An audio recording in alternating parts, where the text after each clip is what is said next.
and thank you for joining us today from wherever you are in the world. My name is Margaret Jackson, and I am the Deputy Director for Climate and Advanced Energy at the Atlantic Council Global Energy Center. I will be moderating today's discussion with our esteemed panel as we explore avenues for renewed US climate engagement in the lead up to COP26 and beyond.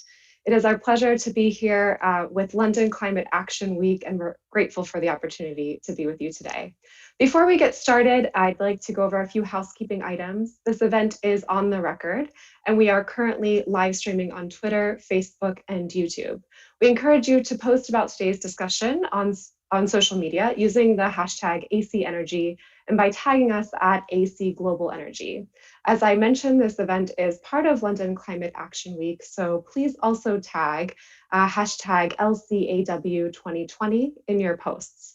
There are nearly 200 virtual events happening this week as a part of London Climate Action Week, so be sure to take a look at the calendar to see what else is going on in London and around the world. I'd like to note, if you want to participate in our conversation, we encourage you to submit your questions in the Q&A portal located at the bottom of your Zoom screen at any time during the event, and I will incorporate them as appropriate. Please note that only those directly engaging via Zoom will be able to submit questions.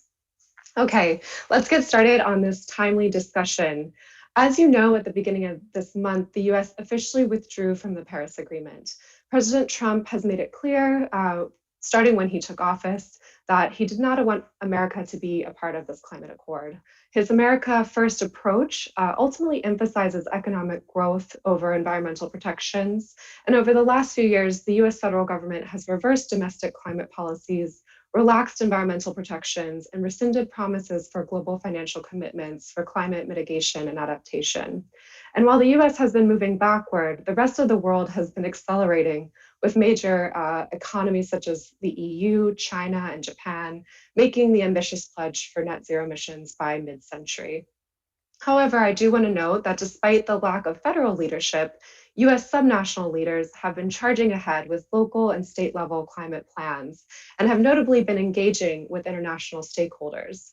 According to America's Pledge, bottom-up action could reduce US greenhouse gas emissions up to 37% below 2005 levels by 2030, even without federal leadership. But in the wake of the recent election, it's looking like there's going to be a new era of US climate engagement. President-elect Biden is making climate an administrative priority. He has strong public support, and he's proposing a whole of government approach to fighting climate change. It's my pleasure to introduce a distinguished panel today. They are experts on transatlantic climate cooperation and US climate policy at both the domestic and the international level. I'd like to introduce Claire Healy, Director of E3G's Climate Diplomacy Risk and Security Program, Anna Unruh Cohen, Staff Director for the House Select Committee on the Climate Crisis, Katerina Kurtiusova, Policy Fellow at the European Leadership Network, and Alden Meyer, Principal at Performance Partners. I'm going to ask our panelists to elaborate on the European perspective on where the US stands on climate action and offer us recommendations on how to move forward on climate engagement with US stakeholders under a new Biden administration and in the lead up to Glasgow and beyond. Without further ado, let's jump into our panel discussion. Alden, I'd like to start with you. You are a policy expert on US climate policy. And I'd like to ask you to kind of give us some framing remarks on what the major changes have been under a Trump administration and what might happen under a Biden administration in the coming months. Well, thanks, Maggie. Let me just start with a little bit of context. As people know, the US is experiencing unprecedented severe climate impacts right now, from the wildfires in California, Oregon, Washington, Colorado, other states, the hurricanes. We've surpassed the record for named hurricanes and tropical storms this year, flooding. Climate change was really a front center issue in the elections. It appeared in both of the presidential debates, which really hasn't happened in past cycles. It was the focus of youth mobilization, which arguably delivered President-elect Biden the presidency.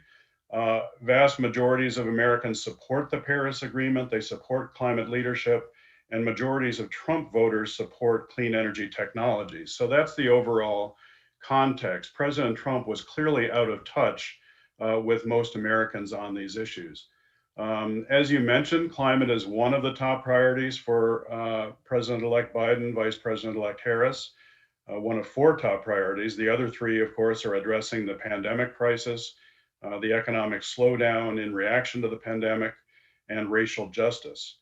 Now, if you look at their platform during the campaign, you really have to look at three separate campaign plans in unison. One is the plan for a clean energy revolution and environmental justice.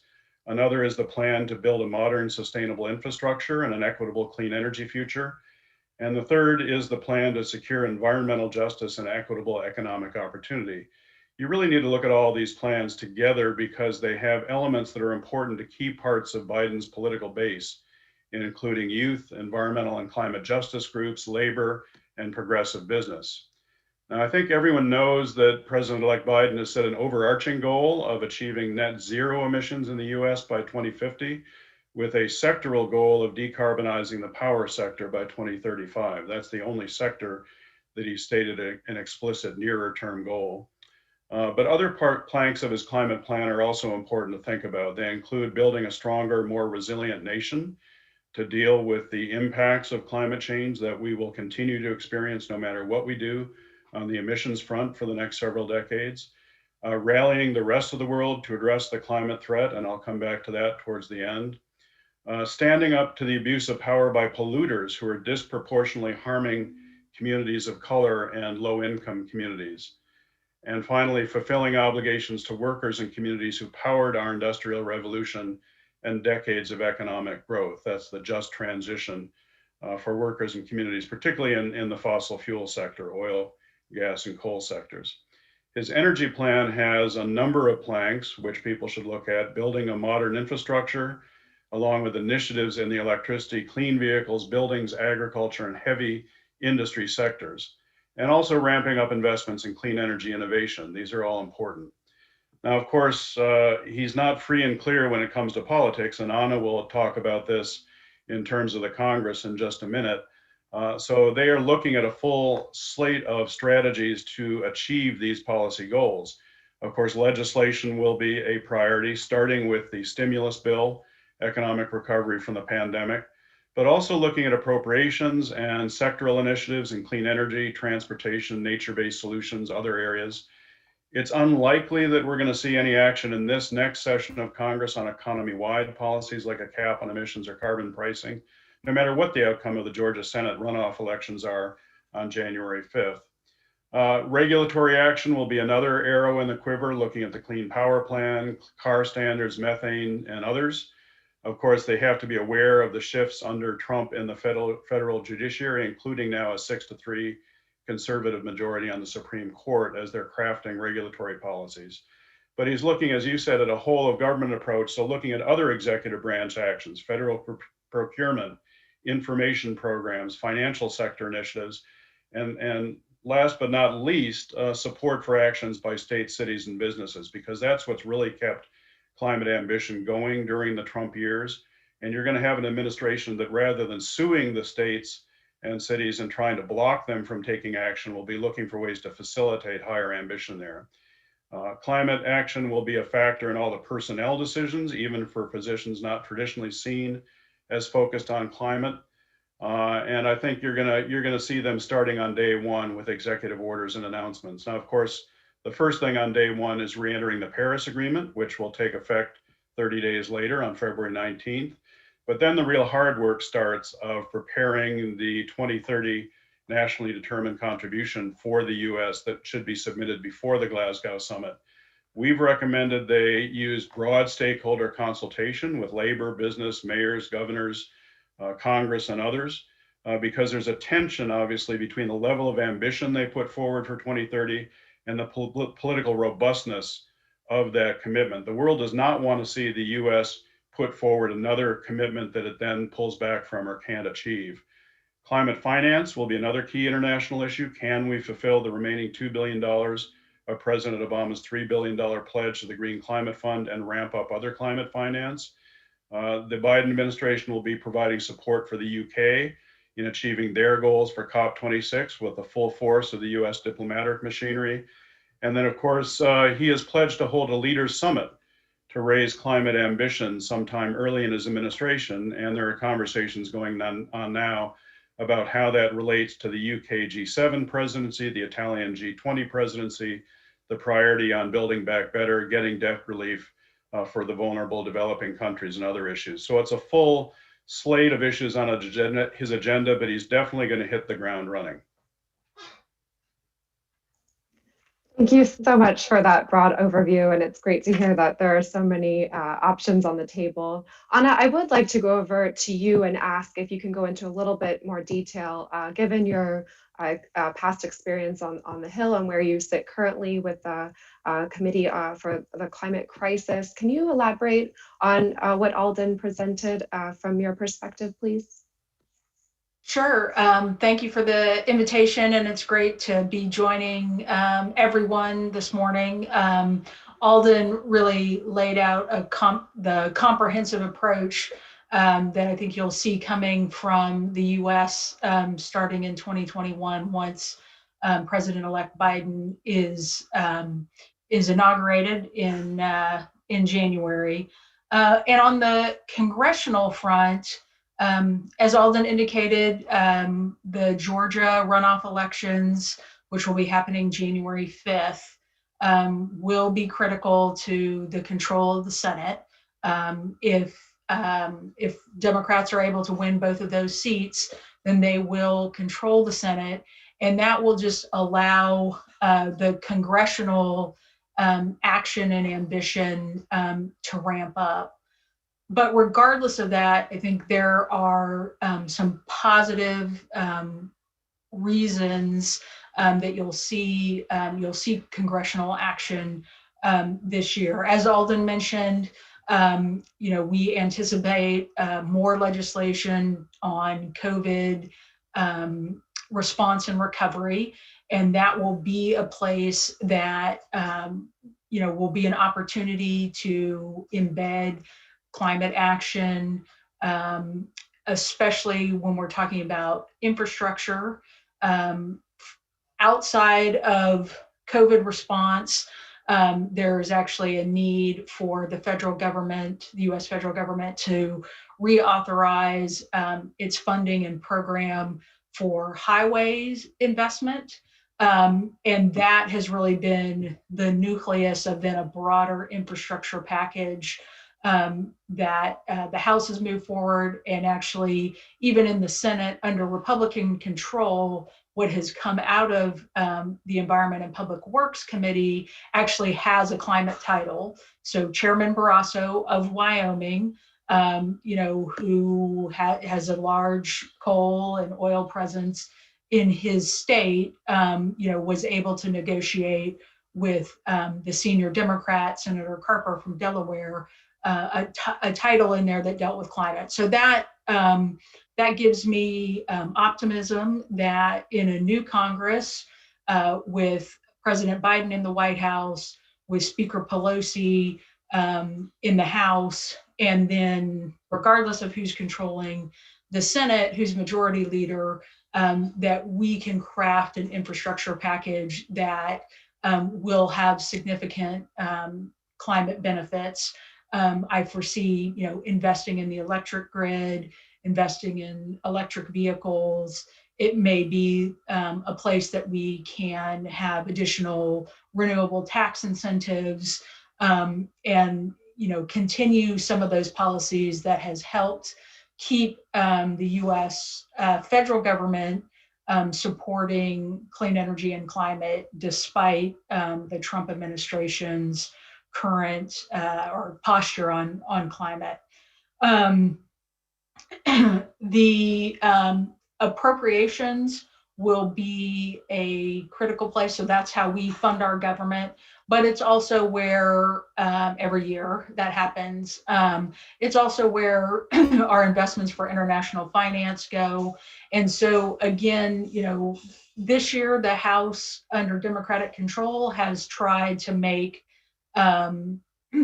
inject climate and clean energy in appropriations as much as we we can.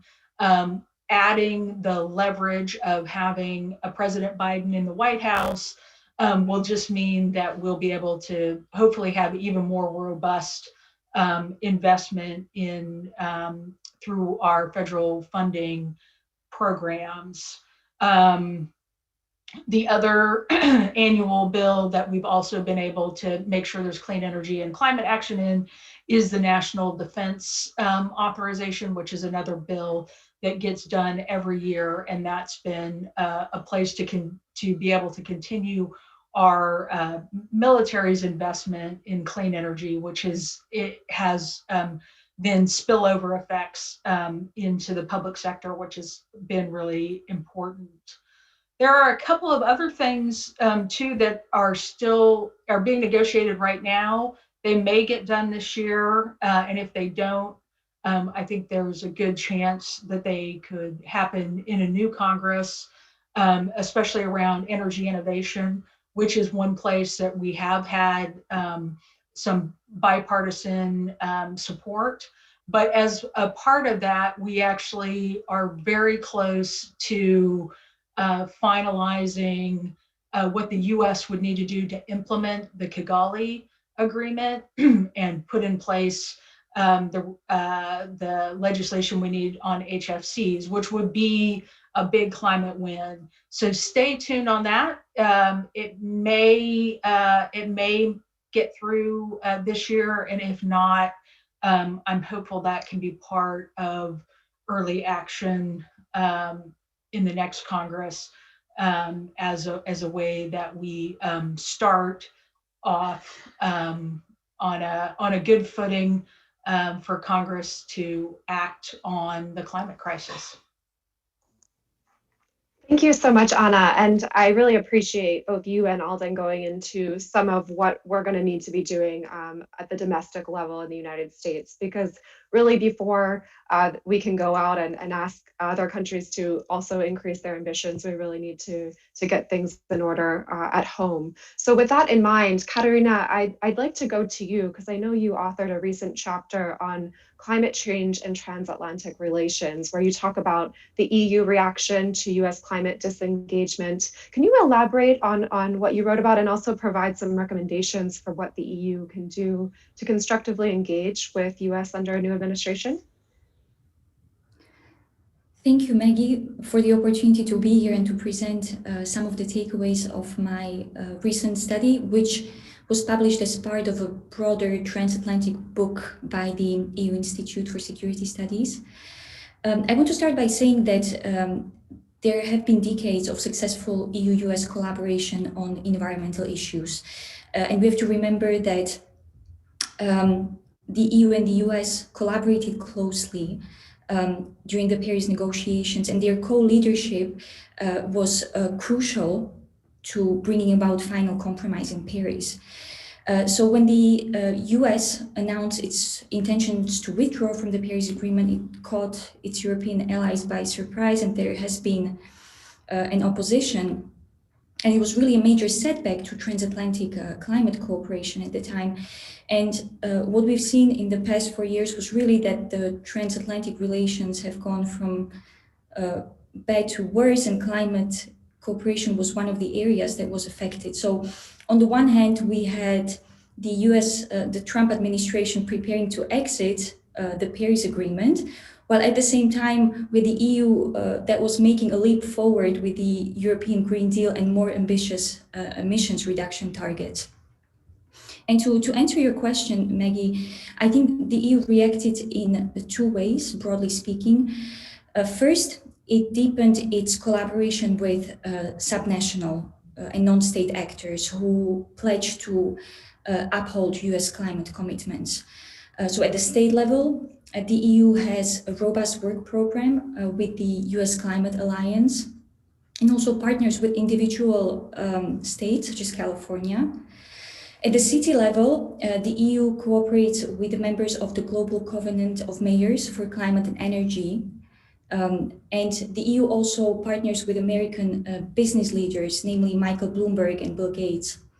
And in addition to states, cities, and businesses, The EU continues to support climate action in the United States via study tours, research, and public diplomacy programs. And just to give you one example, there is an ongoing Jean Monnet project at George Washington University. So this is one way of EU's reaction. At the same time, the EU has intensified collaboration with other key climate players, namely China. And since 2002, the EU, alongside China and Canada, have been convening ministerials on climate action, which is believed to be a direct reaction to US disengagement from global climate efforts. And most recently, the EU met with its Chinese counterparts in July this year in Brussels. And looking ahead, I think that the most promising areas for transatlantic climate cooperation are technological innovation and improvement in energy efficiency. Some of the areas have already been mentioned by Alden. I think that the EU and the US could enhance their collaboration on clean energy technologies such as hydrogen, nuclear, carbon capture and storage, and offshore wind.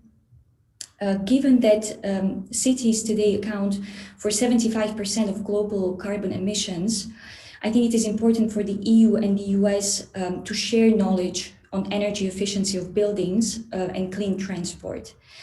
Another area that has been mentioned, cooperation on just transition mechanisms is also important. So really making sure that our transition to a carbon neutral economy does not happen in an unfair way, and that support is provided to the most affected regions.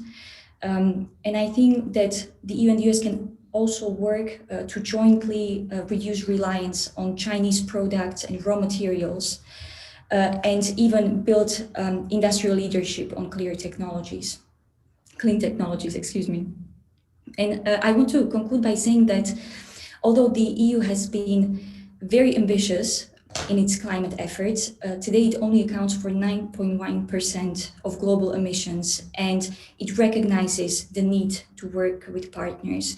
And to me, the Paris goal, I think that the interplay between the EU, US, China, and prospectively India will be key. Thank you so much, Katerina. And I definitely would like to come back to some of the points you raised about technology cooperation and more broadly multinational cooperation. But before we get there, Claire, I'd like to turn to you. I know you're doing a lot of work in the lead up to COP26, and I'd like to ask what the expectation is for US international engagement around COP26, and also how you see the role of the United States as a climate leader, and why that is so important to our allies and partners, including the UK and the EU. Thank you, Margaret. I think, and thank you for having me here today. I think the expectation of Europeans and the Brits is that a Biden administration will join them in rallying the rest of the world to take the threat of climate action seriously. And just to a point you mentioned earlier, I hope they do that simultaneously while they're figuring out their domestic pathway. I don't think we can wait for them to get the action together domestically. I think it's in parallel. But I just want to say a couple of points about the context in which Biden is stepping back onto the world stage. It has changed somewhat. I think there are many actors who feel like the US left Paris and pressed pause sort of on the videotape, and now they're back and they'll press play and just carry on where they left off. But I think the world has changed in the last 4 years, largely thanks, and particularly in the climate sphere, the world is shifting. I think the writing is on the wall, and that's largely thanks to European and British, we have to distinguish now, don't we? European and British climate leadership. They've kept the Paris framework alive. And that was not a given, when Trump first announced his withdrawal. That took a lot of heavy lifting diplomatically, but they've kept it alive. Not only have they kept the framework alive, they've, I think, driven ambition, both at home and in other parts of the world. And not just in terms of, the Paris Agreement, but also within their economies. Like Europe and now the UK, we see with the 10-point plan, have sort of hardwired climate action and ambition in their sort of COVID recovery strategies. So I think the world is, that's a really good sign.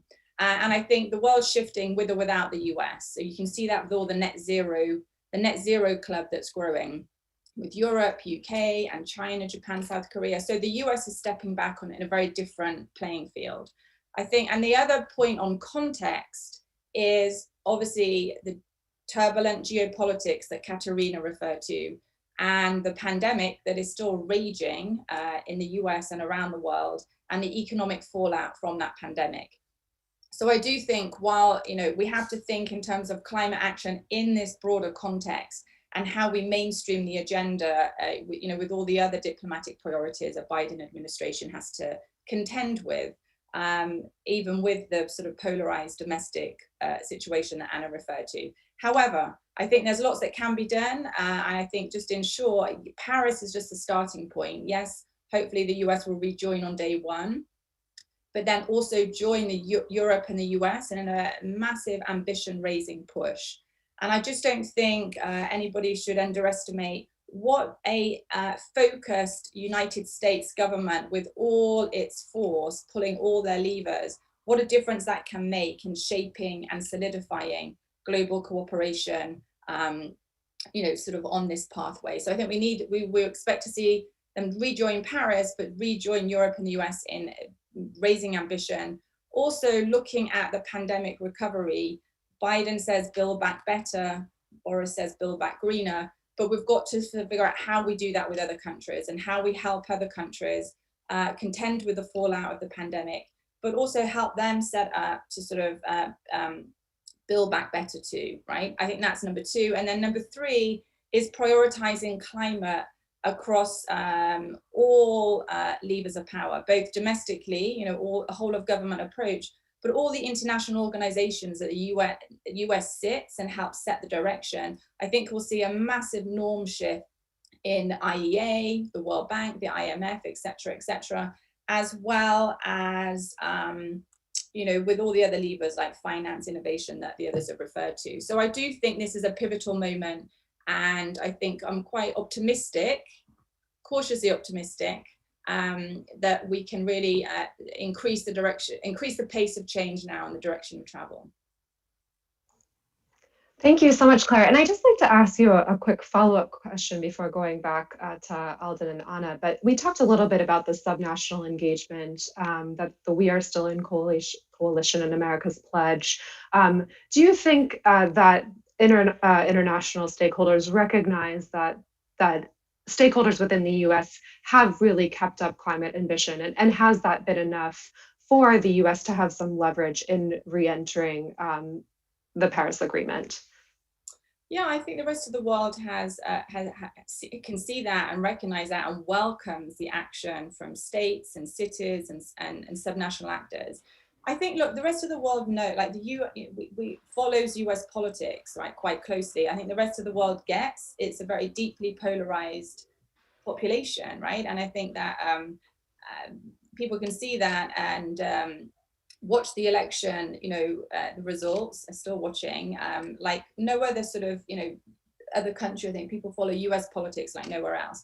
That said, and yes, it does give, more credibility for the US to come back, right? And they've been welcomed in the negotiations, et cetera. However, that said, every jurisdiction grapples with their own domestic political situation, right? There are political economy barriers to going this transition wherever you may sit, right? And so like the UK has to deal with it, Europe, China, Indonesia, everywhere you look. And so I don't think that's an excuse for inaction. I think it's welcomed as just one of the key pillars on which to build going forward. Thank you so much. And going back to you, Alden, you talked a little bit about the US international climate policy, and Anna, you also talked about where some of the funds come from when the US is contributing to the international funds like the Green Climate Fund. So could you elaborate on what needs to happen in the United States for us to be able to fulfill those contributions that we committed to that have really paused under a Trump administration? Sure, happy to. First, I will say I've got my "We Are Still In" badge with me. I've told the WASI folks they need to come up with a new one for January 20th. We are back in, since obviously we have left for a 2-month hiatus anyway.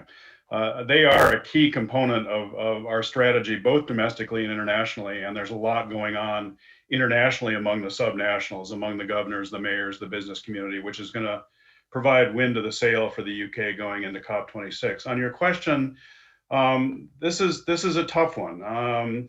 I should point out, people may not be aware of this. The Congress, including the Republican Senate, has by and large rejected President Trump's proposals for deep cuts in the climate budget for developing countries, whether it's USAID, the Treasury, the State Department, the multilateral World Bank contributions, with the exception of the Green Climate Fund, which obviously President Trump has never made a request for the remaining 2 billion of. Lindsey Graham and others have protected many of those accounts in the Senate, even though they're Republicans, because they understand the value of US support for developing country action. On mitigation, it creates jobs for technology exports by US companies. And I think on the adaptation and resilience front, there are a number of Republicans that do care about people being impacted by emissions in Africa, Asia, the small islands, and other countries, and have an ethical or even a religious commitment to say we have to help address those. That being said, we are facing obviously a fiscal crisis. We've now allocated, I think, $3 trillion plus towards emergency response to COVID. President-elect Biden, Speaker Pelosi, and others want to roughly double that going forward next year to get the economy back on track. And meanwhile, our debt is increasing. So there's going to be pushback on proposals to ramp up spending in these areas. I'm not going to try to sugarcoat that, but I think there is a good coalition of support in the business community, the faith community, the development community, environmental groups, and others that can propel some of those increases. Going beyond restoring the $2 billion that's missing from President Obama's pledge to doubling that, as other developed countries like Germany and the UK have done, would imply a $6 billion additional pledge on top of the 2 billion. That's probably a bridge too far, at least for the next year or so. And it could even be that that might wait until after the midterm elections in 2022, when, if the Democrats don't take back the Senate with the 2 Georgia races, they quite well could in 2022, which would obviously change the landscape on the Hill around climate finance. But these are tough issues. There's not easy issues. They weren't easy under President Obama to build support for dramatically ramping up. And we don't want to have a situation where you rob Peter to pay Paul, where you put more money into the GCF, but you take that out of other accounts for the World Bank, USAID, or others, and you end up not making a lot of progress. Thank you, Alden. And to follow up on that point, Anna, I see you unmuted, so perhaps you already have some ideas, but I was wondering if you could comment. Under President Obama, we did have a situation where he prioritized healthcare, and we weren't able to get through a cap and trade bill. And I do have a concern with COVID, and like you said, Alden, that there's going to be a significant drain on resources, especially again at the local and state level. So without a robust stimulus, I think we're really going to see some of our local areas struggle to make the targets that they really want to achieve. Anna, can you expand on that, please? Sure. Yeah, and just to add to Alden real quick before I go to that, Maggie, I think another important thing on the international side of things is also that at the end of the Obama administration, we were putting our international development investments through a climate lens. So that was really helping a partnership with countries to build up their own climate resilience. And I think we'll see a return to that. We'll see Congress supporting that, because that's just, sort of good value for taxpayer money that they'll want to see. But it beyond getting a stimulus through and investing in infrastructure, I think what congressional action we take still really remains to be seen. Obviously, President-elect Biden, as part of his campaign, has made this commitment to decarbonizing our electricity sector. by 2035. And there's a lot of policies that could go into helping that. I think, Congress has been looking at a clean electricity standard. And there are a couple of proposals on that front that are out there. And we'll just see how those proceed. The Senate control will really matter on that front. And so, I mean, the good news there is there's a lot of state level commitments. There's actually utility commitments that are all maybe a little later than that, but can still help. And I think we'll also see a recommitment and expansion or extension of our renewable tax credits, which have been really critical to clean energy deployment in the US. Thank you, Anna. And building on the discussion around clean energy and infrastructure, Katarina, I'd like to go back to you because you talked a little bit about US-EU cooperation around technology.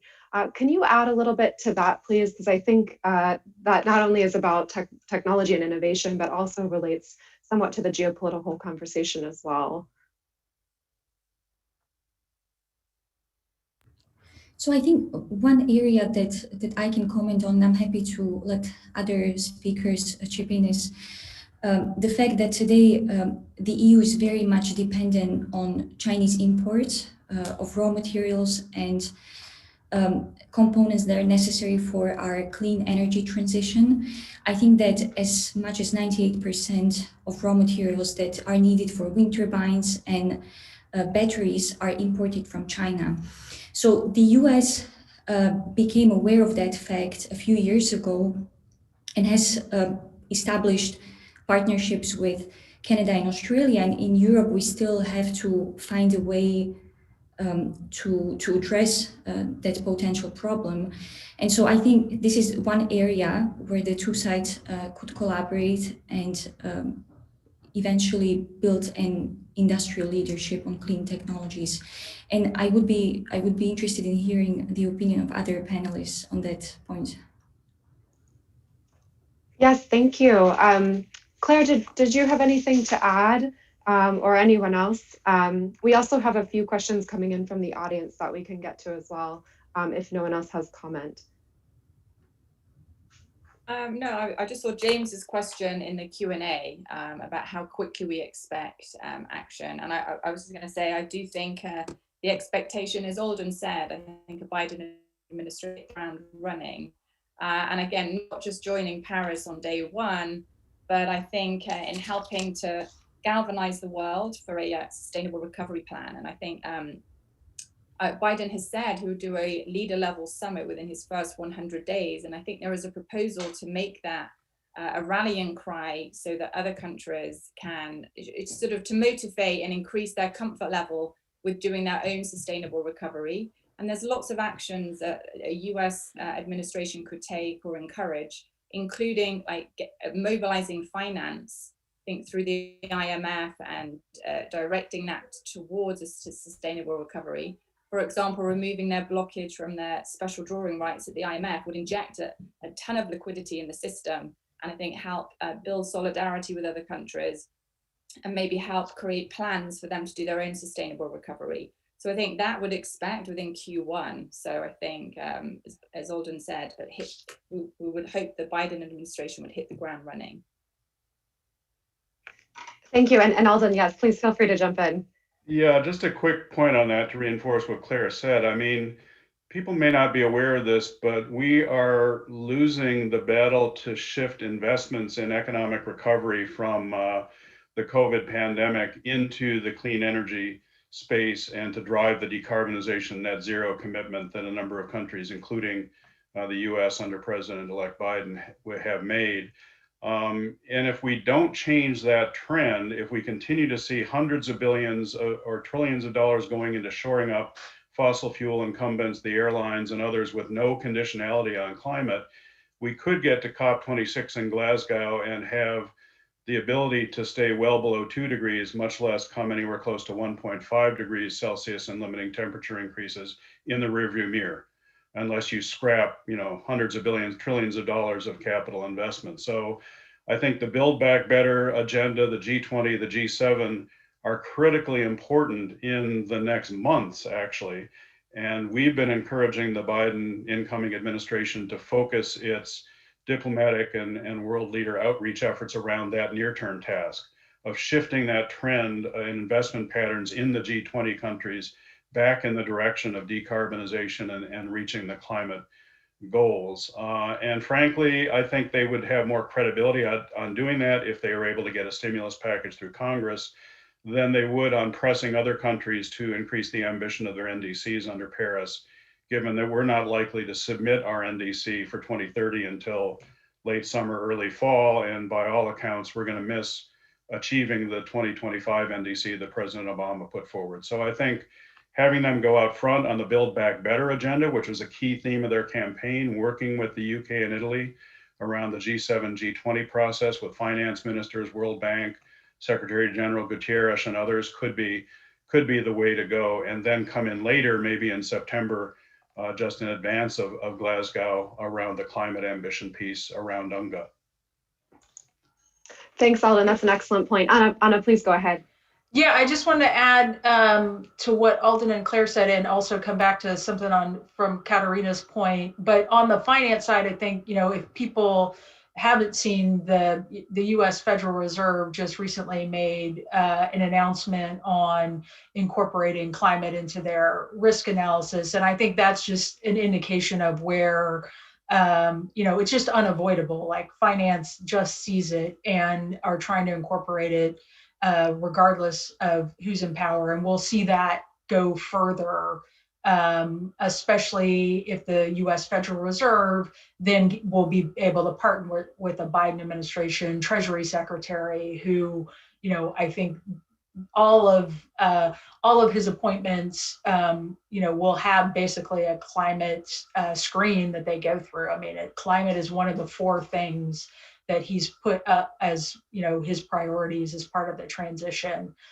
So I think that will help accelerate the U.S.'s engagement on that side of things, and catalyze private actions as well with investment.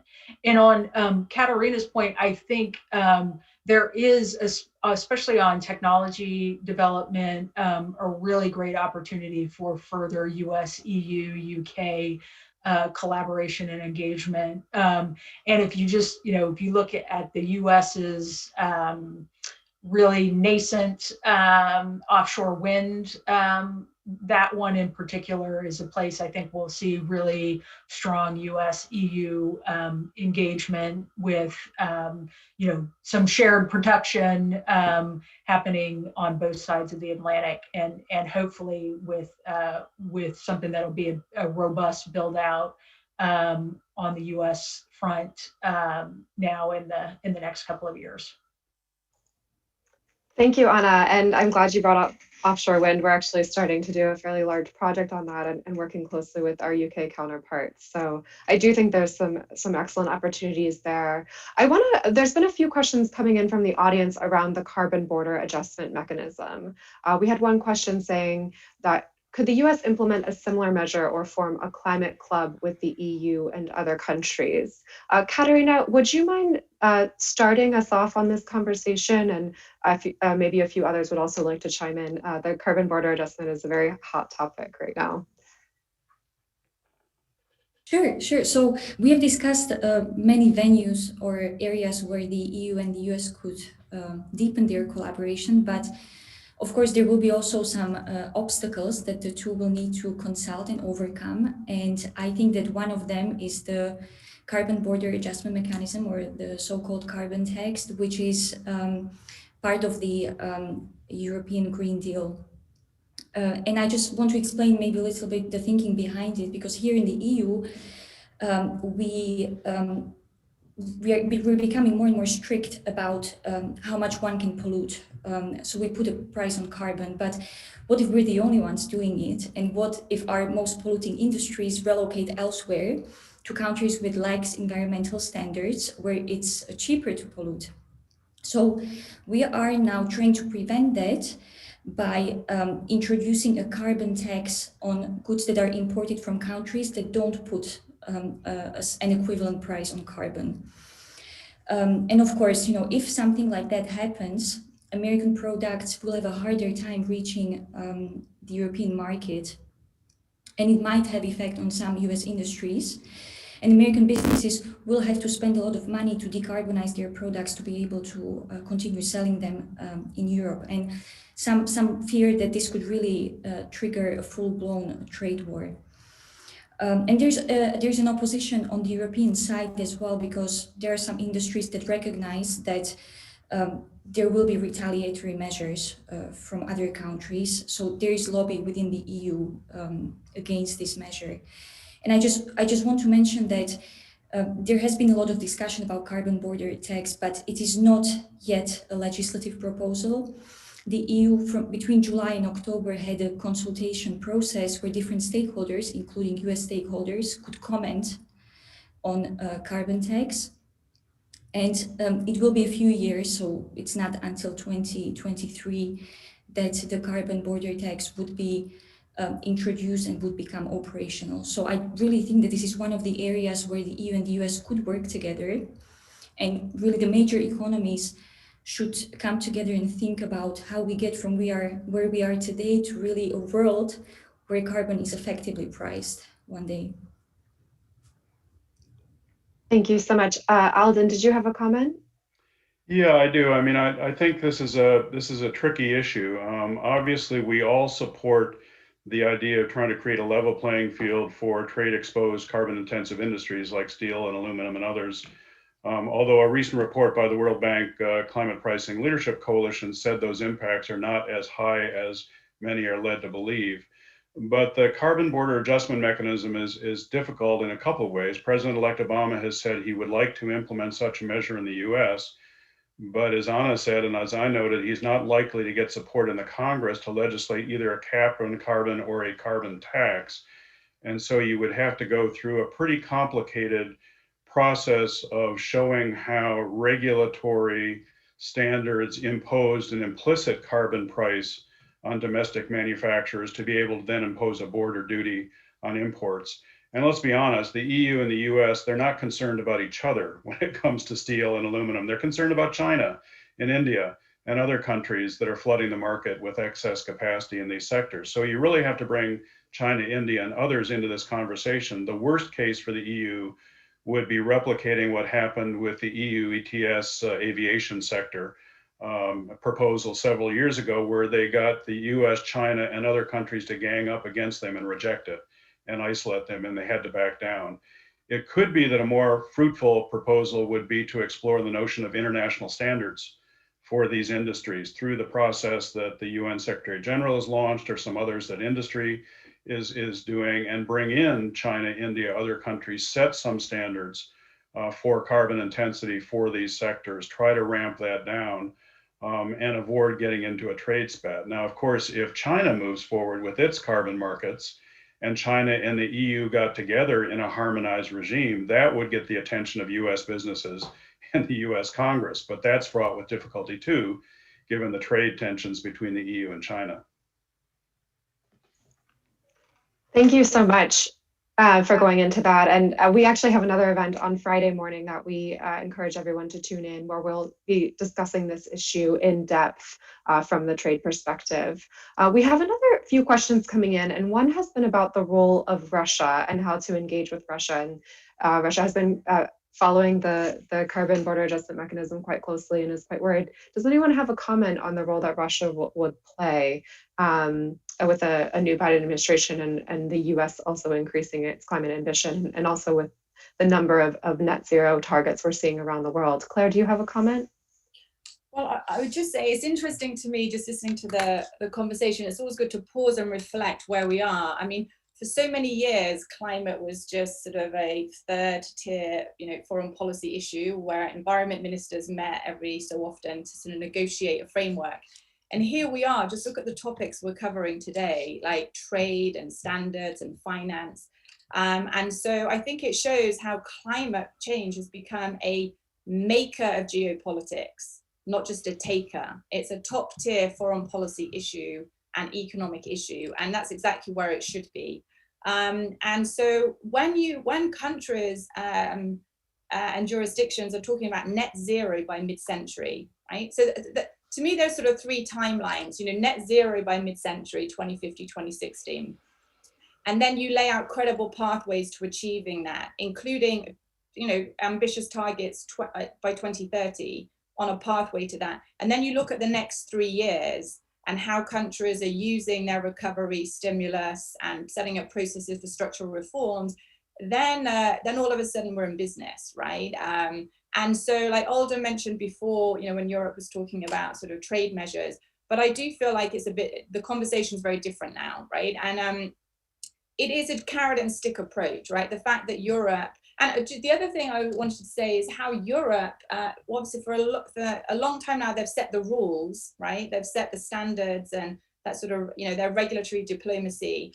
And we have seen, again, with Trump, taking the US off in a different direction for 4 years, how Europe has come into its own as a geopolitical sort of actor and talking about CBAM, with all seriousness. And I can't say, whether that affected China's decision to say net zero by 2060, or what's going on in Russia in terms of, their thinking. But I do think it's, affecting, the conversation. And it's exciting to see that, we're talking about trade and the WTO. But as Alden said, I think it's a dual approach, right? We have to figure out how we keep the flows of green products and goods and services. We don't want to stop flows, especially now the economy has to recover and we have to keep those supply chains open. So it's a balancing act between keeping the flows of green, low carbon goods and services flowing, while also incentivizing other countries and showing the seriousness about this being about our future competitiveness and growth. So I do think that doesn't directly answer Russia. I think Russia, when you look at net zero and there's a whole issue of gas, I mean, coal to me is sort of where I think we need to see very near-term action from the US and, well, all of the G7. One of the potential plays this year is the G7 coming out with, all of them being net zero, perhaps all of them signing up for a clean energy, 100% clean energy, perhaps in line with Biden's goal by 2035. Again, and that puts that signals to the markets what it means for coal and increasingly gas, which also changes then the geopolitics, also the flows of finance, right? So I think we're now hopefully in a virtuous circle where we can just get to where we need to get a lot faster. Maggie, just to go ahead. Add on that, I also actually see this is a place where the EU can help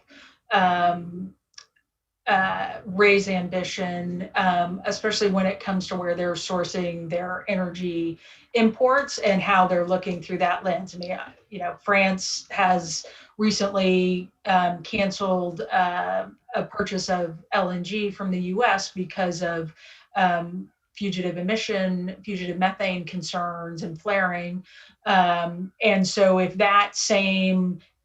the EU were to have a sort of united view on that and apply that to all the suppliers that they're looking at, I mean, I think that would be a place where the EU can continue to lead. And, I've certainly had conversations both with EU stakeholders, but also US producers who understand that if they want to keep selling natural gas, both in the US domestically and abroad, that they have to, really look at the whole greenhouse gas footprint of their extraction and production. Thank you, Anna. Alden, did you have a comment? Well, I just was responding to one of the questions about the G20 that was in the Q&A. I mean, Europe really does have the lead in the Gs this year because of the UK's presidency of G7 and Italy's of G20.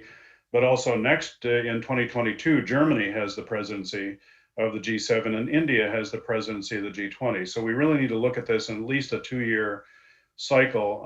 And there is a lot that can be done in the context of the Gs, but as I said in my answer in the chat, there are also some blocker countries like Russia, Saudi Arabia, Turkey. They're not going anywhere.